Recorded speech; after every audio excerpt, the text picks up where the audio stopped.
rock'n'roll ainsi que des sons de notre chère faune terrienne. Saturne mise à nu. Dans 100 000 ans, Saturne perdra ses magnifiques anneaux. Cela se produira peu à peu, sa gravité colossale attirera progressivement toutes les roches et les fragments de glace qui forment cette ceinture si célèbre. Ils finiront tous par tomber et seront écrasés et brûlés par l'atmosphère de la planète. Comme c'est dommage! Mais ce système d'anneaux se trouve au milieu de son cycle de vie. Nous sommes donc incroyablement chanceux d'avoir pu le voir dans toute sa splendeur. Une supernova vraiment effrayante. L'étoile WR104 explosera en une supernova dans 300 000 ans.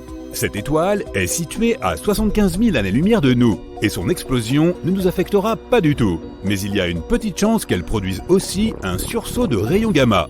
Si ce flux d'énergie se trouve être dirigé droit vers nous, il aura un impact négatif sur la vie terrestre. Bonne nouvelle, les scientifiques disent que c'est très peu probable.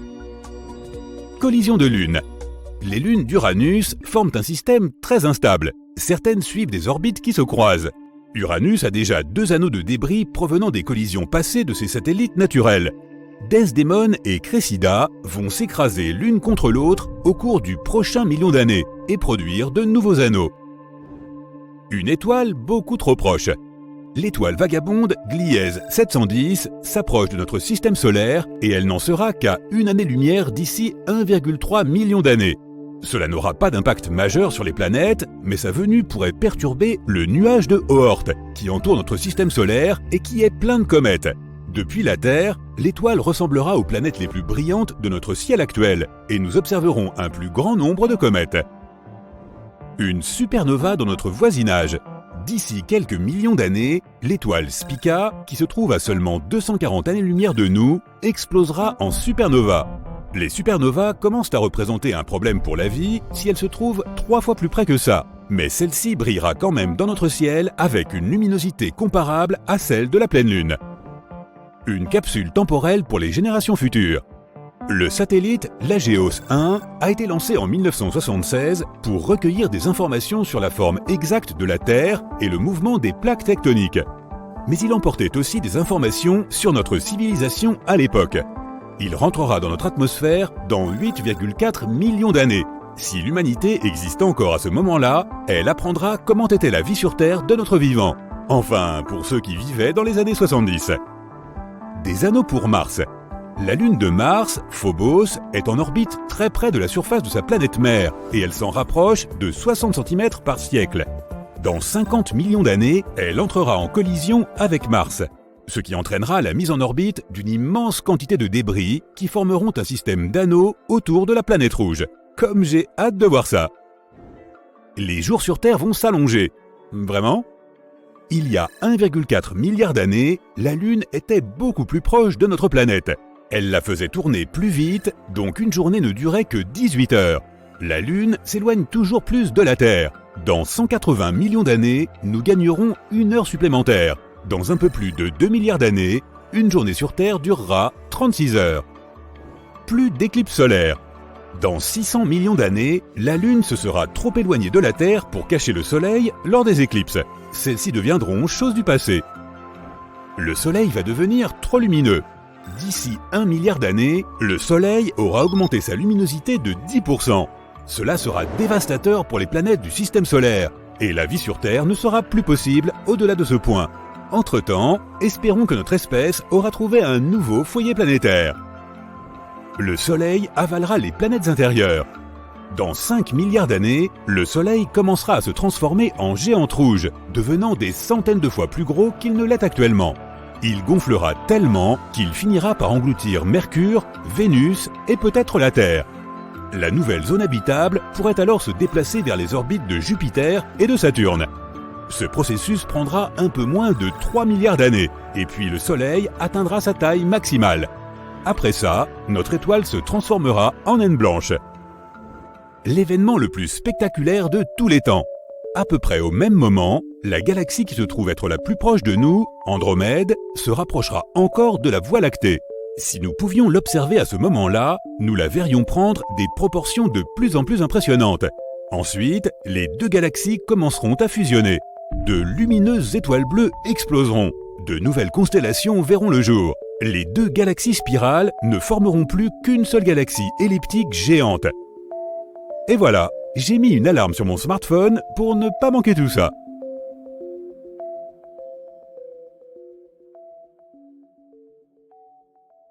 L'humanité se rendra une fois de plus sur la Lune. La mission est prévue pour 2024. Des femmes, membres de l'équipage, poseront pour la première fois le pied sur la Lune. L'objectif principal de la mission sera d'établir une base lunaire afin de poursuivre les recherches qui permettront à la NASA de se préparer à une prochaine mission vers Mars. La NASA a prévu un vol habité vers la planète rouge pour les années 2030. Ce sont des astromobiles télécommandés qui jusqu'à maintenant exploraient la surface de Mars. Mais les astronautes devront creuser plus profondément pour trouver des traces d'eau et des fossiles et ainsi prouver que notre voisine a autrefois pu abriter une vie microscopique. De nouvelles données sur des planètes semblables à la Terre. Depuis son lancement en 2009, le télescope spatial Kepler a découvert de nombreuses exoplanètes en orbite autour d'étoiles lointaines. Certaines d'entre elles ont une masse, une composition et des orbites semblables à celles de la Terre. La NASA prévoit de lancer une nouvelle génération de télescopes dans les années 2040. Ils nous aideront à trouver de véritables sosies de notre planète et même à prendre des photos de leur surface. Le retour de la comète de Halley. Il faudra attendre encore 41 ans avant de voir à nouveau la comète la plus célèbre.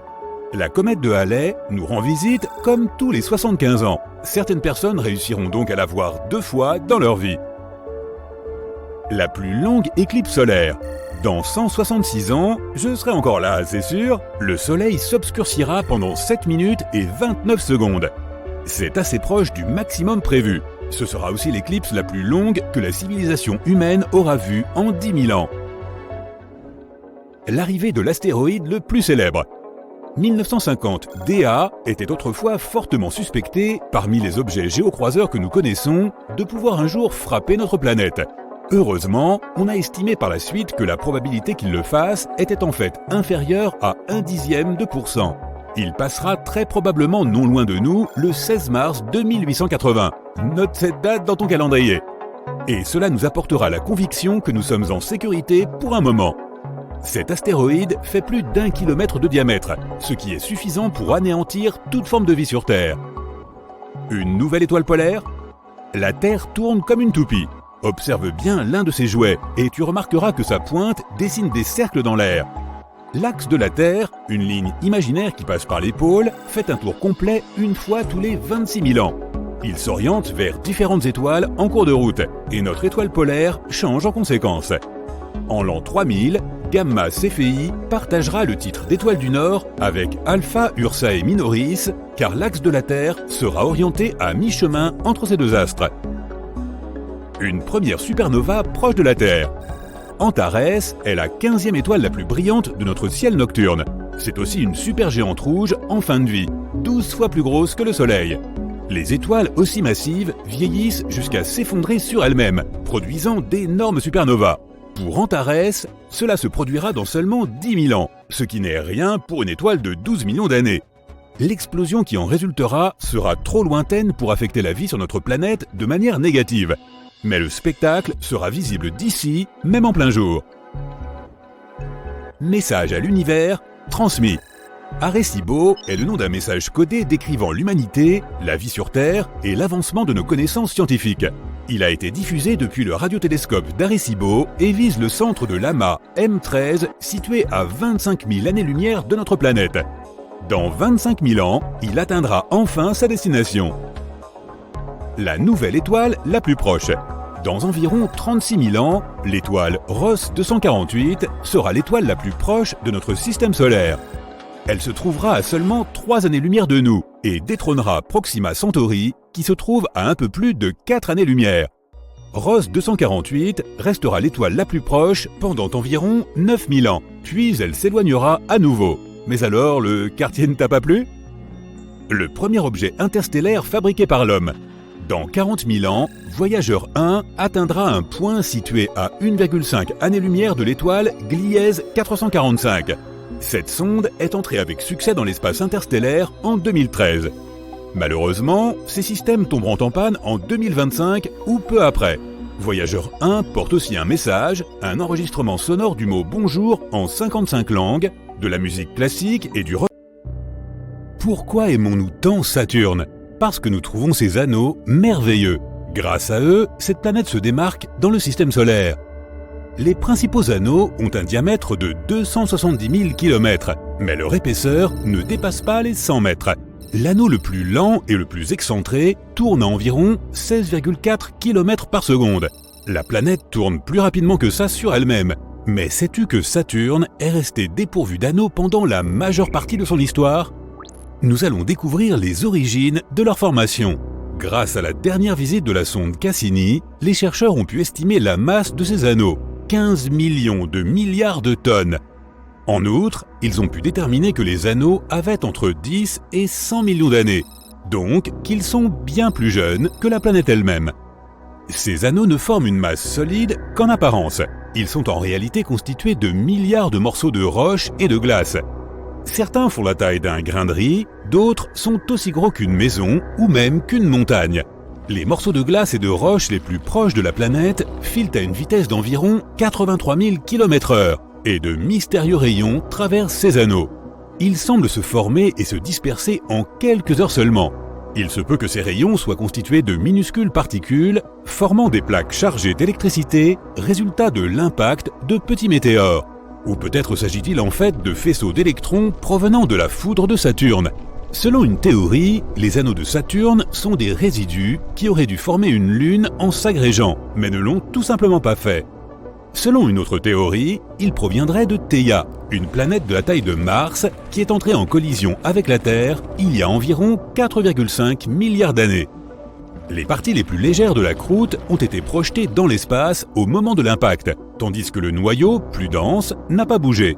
Mais dans le cas de Saturne, tous ces débris n'ont pas fini par former une lune. Ils ont formé ces anneaux qui rendent cette planète si reconnaissable.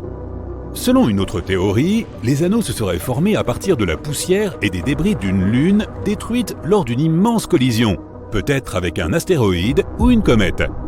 Ou peut-être que les anneaux sont là parce qu'un jour, une lune s'est désagrégée en raison des forces gravitationnelles de la planète elle-même. Si ces anneaux s'étaient formés dès la naissance de Saturne, ils auraient eu plus de 4 milliards d'années pour accumuler davantage de débris et de poussière provenant de collisions de micrométéorites. Mais ils sont en fait principalement constitués de glace d'eau, pas de poussière, ce qui signifie qu'ils sont plus jeunes que nous ne le pensions. Et les caractéristiques de ce système d'anneaux nous informent également sur l'intérieur de la planète elle-même. Il semblerait que son noyau ait une consistance boueuse. Plus on se rapproche du noyau de la planète, plus l'hélium et l'hydrogène qui la composent se mêlent à la roche et à la glace.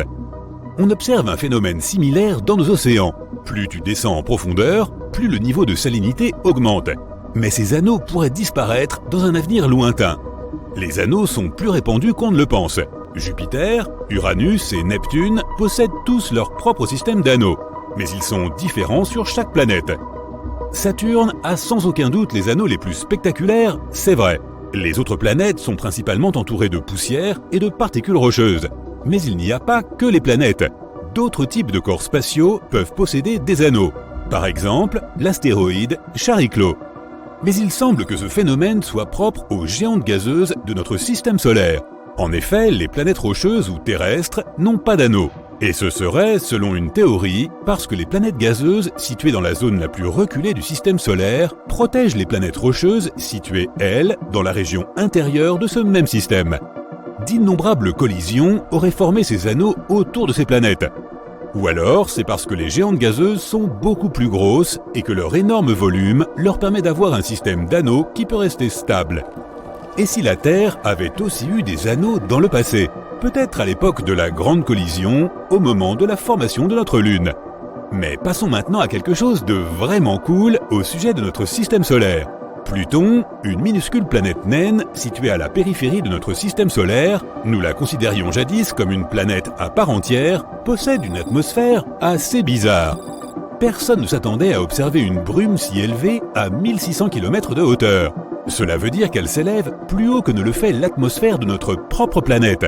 Et l'atmosphère de Pluton est constituée d'environ 20 couches.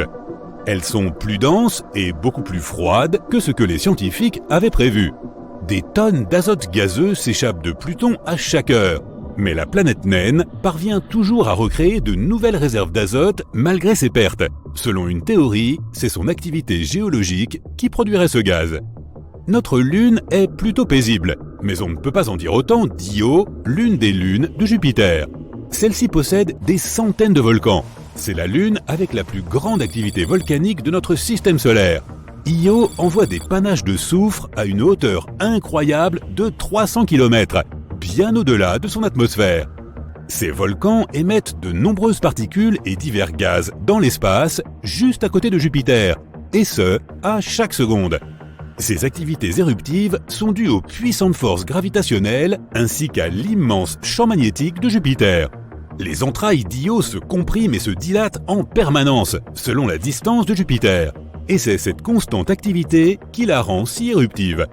Et puisqu'on parle de volcans, savais-tu que Mars en possède un qui est plus grand que l'État d'Hawaï tout entier? Au premier abord, on penserait qu'il s'agit d'une planète tout ce qu'il y a de plus paisible. Mais autrefois, il y avait d'énormes volcans sur toute sa surface. Et parmi eux, il y avait le célèbre Olympus Mons, le plus grand volcan jamais découvert dans notre système solaire. Il mesure 602 km de diamètre, ce qui est à peu près la taille de l'Arizona. Olympus Mons fait 25 km de haut, soit 3 fois la hauteur de notre plus haute montagne, le mont Everest. Et par son volume, ce volcan est 100 fois plus grand que le plus grand volcan de la Terre. Si Mars possède de si grands volcans, c'est parce que sa gravité est beaucoup plus faible que celle de notre planète. En outre, la croûte terrestre bouge constamment, contrairement à la croûte martienne. Sais-tu comment les îles hawaïennes se sont formées? Une zone extrêmement chaude dans le manteau a créé une chaîne de volcans dans la croûte située juste au-dessus d'elle. Un volcan martien peut prendre de telles proportions car sa surface ne bouge pas. Un volcan peut donc y grandir en toute tranquillité et pendant très longtemps. Miranda est l'une des lunes les plus étranges de notre système solaire. C'est une lune pleine d'ombre qui orbite autour d'Uranus et qui possède de nombreux cratères, de hautes crêtes et autres perturbations à sa surface. Habituellement, ce type de relief indique qu'une certaine zone a connu une grande activité volcanique, mais ce n'est pas le cas de Miranda. De plus, cette lune est bien trop petite pour qu'il y ait une quelconque activité tectonique, un autre phénomène à l'origine de ce type de relief. Selon une théorie, c'est la force gravitationnelle d'Uranus qui aurait pu causer toutes ces bosses à la surface de Miranda. Il nous faudra envoyer une autre sonde afin de découvrir ce qui s'est réellement passé là-bas. Nous sommes tous faits de poussière d'étoiles. 97% des atomes qui nous constituent possèdent la même origine que la matière dont se compose notre galaxie. On parle d'éléments constitutifs pour désigner les composants essentiels à la vie sur Terre. Les étoiles possèdent elles aussi ces éléments, mais dans des proportions différentes.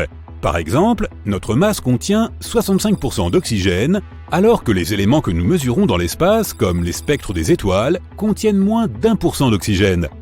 Mercure est déjà la plus petite planète de notre système solaire, j'exclus ici certains autres corps, par exemple la planète naine Pluton, et il semble qu'elle ne cesse de rétrécir. C'est la deuxième planète la plus dense après la Terre, mais elle se densifie encore à mesure que le temps passe. Pendant longtemps, les scientifiques ont pensé que la Terre était la seule planète de notre système solaire à avoir des activités tectoniques. Mais maintenant, nous savons que Mercure est elle aussi active sur ce plan.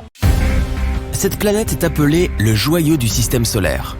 Composée principalement de gaz, elle pourrait flotter sur l'eau, si toutefois tu trouvais un réservoir de 120 700 km de large et de profondeur équivalente. Mais ce qui rend la planète si reconnaissable, ce sont ses magnifiques anneaux, gris, dorés et beige. Ils sont constitués de poussière, de roches et de glace. Certains sont aussi minuscules que des grains de sable. D'autres sont aussi massifs que des gratte-ciel. La planète dont je parle est Saturne, et en ce moment même, la Terre se précipite vers elle à une vitesse fulgurante. Tout a commencé par une journée normale, il y a plus de 6 mois. Tout d'un coup, la Terre a dévié du cours qu'elle suivait depuis plusieurs milliards d'années. Mais au lieu de se précipiter vers le Soleil, elle a commencé à s'éloigner de l'étoile. En y réfléchissant bien, c'est peut-être pour le mieux. Ça nous laisse plus de temps pour trouver une solution. La Terre se déplaçait autour du Soleil à une vitesse de 108 000 km/h. Pour une raison mystérieuse, lorsqu'elle a quitté son orbite, la vitesse est restée la même. Cela signifie que nous allons parcourir 1,2 milliard de kilomètres séparant notre planète de Saturne en 1 an et 3 mois. Au début, personne ne se rendait compte de ce qu'il se passait. Mais quelques heures plus tard, c'est devenu évident. Malgré la panique qui s'est emparée des terriens, rien ne semblait sortir de l'ordinaire, mis à part le fait qu'il commençait à faire de plus en plus froid. Les prévisions des astronomes étaient pessimistes. Les gens ont commencé à quitter leurs maisons situées dans les pôles et à se rapprocher de l'équateur. La plupart des espèces végétales et animales étaient en danger. Certaines d'entre elles ont disparu, même si nous essayons de les sauver dans des serres et des parcs de conservation spéciaux. Le ciel a changé de manière spectaculaire. En une semaine, on pouvait voir Mars clairement. Elle ressemblait à une grosse sphère rougeâtre suspendue au-dessus de nos têtes. Jupiter est devenu aussi brillant que la Lune. Une fois que la Terre s'est trouvée aussi éloignée du Soleil que Mars, les jours sont devenus 2 fois plus sombres qu'auparavant. Au début, l'atmosphère de notre planète agissait comme une barrière entre les hommes et l'espace. C'est pourquoi nous n'avons pas ressenti le froid immédiatement. Mais 7 jours plus tard, tous ceux qui ont osé quitter leur maison ont dû se blottir dans des vêtements d'hiver super épais. À ce moment-là, les températures étaient déjà descendues à moins 98 degrés Celsius. Il a fait encore plus froid une fois que notre planète a dépassé Mars et a traversé la ceinture d'astéroïdes. Elle a été l'une des régions les plus dangereuses sur notre chemin jusqu'à présent. Oui, les gens ont pu admirer de sublimes pluies de météorites sillonner le ciel. Mais plusieurs corps spatiaux ont réussi à traverser l'atmosphère terrestre. Ils se sont écrasés sur le sol, aplatissant les montagnes et laissant derrière eux de gigantesques cratères. Ils ont provoqué des tsunamis et déclenché des tremblements de terre. À l'heure actuelle, la plus grande partie de la planète, y compris les océans, s'est déjà transformée en un désert de glace. Il y a un manque de nourriture et de ressources naturelles. Nous avons construit des villes souterraines et des tunnels pour les relier.